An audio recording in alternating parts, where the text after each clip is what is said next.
नमस्कार साथियों, आज की वीडियो बहुत ही इंटरेस्टेड होने वाली है। आज मैं आपको यह बताना चाहता हूं कि किस प्रकार जो रिकवरी एजेंट से निपटना है, उनसे किस प्रकार ट्रीट करना है। इसलिए अंत तक वीडियो में बने रहिए। साथियों, आज के समय में हर आदमी को लोन की ज़रूरत पड़ती है, हर आदमी को कर्ज की ज़रूरत पड़ती है। किसी को बिज़नेस के लिए कर्ज चाहिए, किसको मकान बनाने के लिए कर्ज चाहिए, किसको अपने बच्चों को उच्च शिक्षा देने के लिए कर्ज चाहिए। तो समाज में हर आदमी को किसी न किसी रूप से कर्ज की ज़रूरत पड़ती है। और जो कर्ज है हमारे बैंक देते हैं, नॉन बैंकिंग फाइनेंशियल इंस्टीट्यूशंस से देते हैं। इनसे क्या होता है कि दोनों लोगों को फ़ायदा होता है, दोनों पार्टियों को फ़ायदा होता है। आप लोगों को कर्ज मिल जाता है, आप अपने बड़े से बड़े काम एक मुश्त अमाउंट में कर देते हैं, और इसके बदले में जो बैंक हैं या नॉन बैंकिंग फाइनेंशियल कंपनीज है वो उसके बदले में आपसे इंटरेस्ट लेती है। इसलिए दोनों पार्टियों का काम बन जाता है। परंतु कई बार ऐसे हो जाता है कि जो कर्ज लेने वाला है वो मुसीबत में फंस जाते हैं। कई बार उनकी किसकी नौकरी चली जाती है, तो किसी की व्यवसाय ढंग से नहीं चलता है, धंधा मंदा हो जाता है, और कई बार कई बीमार पड़ जाते हैं। कुछ न कुछ असामयिक जो है वो दुर्घटनाएं घट जाती हैं। इसकी वजह से जो लोग हैं वो कर्ज नहीं दे पाते हैं। साथियों, ऐसी स्थिति में आपको घबराना नहीं है, डरना नहीं है। आपने क्या करना है, सीधा बैंक को चिट्ठी लिख देनी है, उनके मैनेजर को चिट्ठी लिख देनी है कि आपने कर्ज लिया है बैंक से और आप उस कर्ज को पूरा चुका देंगे, परंतु आपकी अभी आर्थिक स्थिति बहुत ख़राब है, आपकी नौकरी चली गई है, या आपके यहाँ पे कोई एक्सीडेंट हो गया है, या आपका बिज़नेस नहीं चल रहा है, या आपकी कई अन्य तरह से परेशानी है, तो कृपया करके मुझे 2 साल का समय दे दीजिए या मेरी किस्त को कम कर दीजिए। ये आपको लिख करके देना है। बैंक के पास ऐसे प्रोविज़न है जिसको बोलते हैं रीस्ट्रक्चर। आपकी लोन को वो रीस्ट्रक्चर कर सकता है, जिसके अंतर्गत आपको 2 साल का समय दे सकता है या फिर आपकी किस्तें कम कर सकता है, परंतु आपको ये लिख के देना पड़ेगा। यदि ये बैंक वाले या ये नॉन बैंकिंग फाइनेंशियल इंस्टीट्यूट वाले मानते नहीं है कि भैया हम नहीं करते ऐसा, हमारे यहाँ ऐसे प्रोविज़न नहीं है, तो आपको क्या करना है, आपको पोस्ट ऑफिस में जा कर के वहाँ से बाय रजिस्टर्ड पोस्ट ये चिट्ठी भेज देनी है बैंक मैनेजर के नाम से, और उसकी जो है उसकी जो एक्नॉलेजमेंट है अपने पास संभाल के रखना है, और जो आपने आवेदन पत्र बनाया है वो भी अपने पास संभाल के रखना है।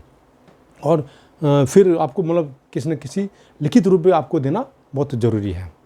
यदि आपको रिकवरी एजेंट परेशान करते हैं, आपके घर में आते हैं, गाली गलौज करते हैं, मिसबिहेव करते हैं, आपकी बेइज्जती करते हैं, तो आपको सबसे पहले काम ये करना है, डरना नहीं है, घबराना नहीं है।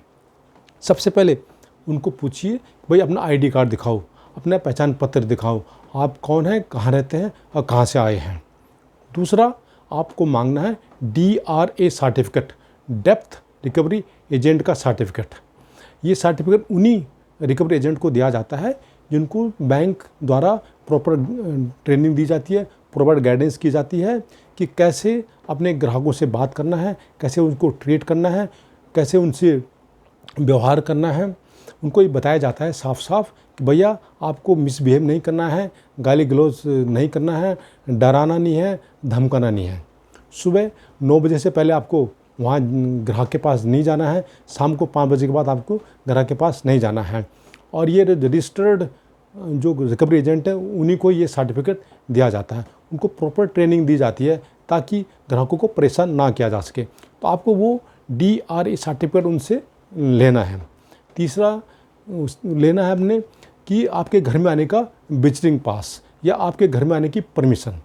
बैंक अपने कर्मचारियों को या रिकवरी एजेंट को एक परमिशन देता है कि भैया आप फलां आदमी के घर जाइए कि जो कर्ज नहीं दे पा रहा है, जो किस्त नहीं दे पा रहा है, उनकी आप पता करिए कि क्या उनको समस्या है, क्या मुसीबत आ रही है। तो उनको परमिशन देता है वो बैंक। हर एक को ये परमिशन चिट्ठी नहीं देता है, तो आपने उस रिकवरी एजेंट से वो परमिशन चिट्ठी मांगनी है जो कि उसको ऑथराइज़ किया हुआ है बैंक के द्वारा।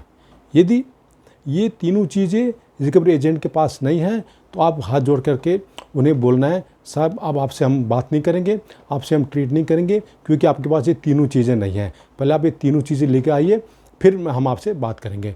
यदि आपके साथ वो मिसबिहेव करता है, गाली गलौज करता है और शोर शराबा करता है, तो आपको उसकी वीडियो बना लेनी है। वीडियो बनाने के बाद आपको सीधा पुलिस में कंप्लेंट करनी है कि भैया ये आदमी हमारे से मिसबिहेव कर रहा है, गाली गलौज कर रहा है, हम इसको जानते नहीं है, बिना बताए हमारे घर में आ रहा है। आपको डरना नहीं है, घबराना नहीं है। आपने कर्ज लिया है, कोई गलत काम नहीं किया है, और कर्ज लेना कोई गुनाह नहीं होता है, कोई क्रिमिनल केस नहीं होता है, तो आपको डरना नहीं है, घबराना नहीं है। दूसरी बात यह है कि जब आदमी कर्ज लेता है तो सबसे पहले बात क्या करता है, वो छिपाता है लोगों से। तो आपको छिपाना नहीं है कि वो इसलिए छिपाता है कि लोगों को पता चलेगा कि कर्ज ले रखा है, तो उनको इन्फिनिटी कॉम्प्लेक्स आ जाती है, उनको शर्म महसूस होती है। आपको डरना नहीं है, शर्म महसूस नहीं करनी है। जो सच है वो सच है। जब आपने कर्ज लिया है तो आपको चुकाना पड़ेगा, इसमें कोई ऐसी बात नहीं है।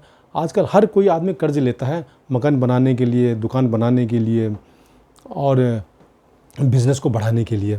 तो आपको अपने रिश्तेदारों को बता देना है कि साहब साहब भैया आपने कर्ज लिया है, अब आप कर्ज के जाल में फंस गए हैं। तो जब भी कोई रिकवरी एजेंट आपके घर में आएगा तो आप कम से कम 2-4 लोगों को अपने साथ रखिए। एक तो उन लोगों को साथ रखिए जिन्होंने आपके आस पड़ोस में कर्ज लिया है, ताकि वो आपकी हेल्प कर सकते हैं। दूसरा, अपने रिश्तेदारों को, नियर एंड डियर को भी बता के रखिए कि भैया आपके पास इस तरह का फ़ोन आएगा कोई कि ऐसे ऐसे आएगा, तो आप उनको मतलब ऐसे बताना कि मैंने कर्ज ले रखा है। जब आपके पास 4-5 लोग साथ में रहेंगे तो रिकवरी एजेंट है उसकी हिम्मत नहीं होगी आपके साथ मतलब बदतमीज़ी करने का, मिसबिहेव करने का, गाली गलौज करने का। तो आप लोगों को सबको इकट्ठा करना है, एकजुट होना है, तभी आप इन मतलब रिकवरी एजेंटों को जो कि मिसबिहेव करते हैं, गाली गलौज करते हैं, उनका मुकाबला कर पाएंगे। एज़ पर जो गाइडलाइंस है उसके अनुसार कोई भी रिकवरी एजेंट आपको मतलब गाली नहीं गलौज नहीं कर सकता, मिसबिहेव नहीं कर सकता, और शाम को 7 बजे के बाद और 9 बजे से सुबह 9 बजे से बाद में, सुबह 9 बजे के बाद नहीं आ सकता है। तो वो सुबह 9 से लेकर के 5 बजे के बीच ही आपके पास आएगा। तो आपको डरना नहीं है, घबराना नहीं है, और इनका ऐसे मुकाबला करना है। तो इस तरह से ये 3 चीज़ें मांग करके आप इन रिकवरी एजेंट से निपट सकते हैं, उनसे वार्तालाप कर सकते हैं। तो साथियों, यदि आपको ये मेरी वीडियो पसंद आए तो आपको ज़रूर लाइक कीजिए, शेयर कीजिए, सब्सक्राइब कीजिए। नमस्कार।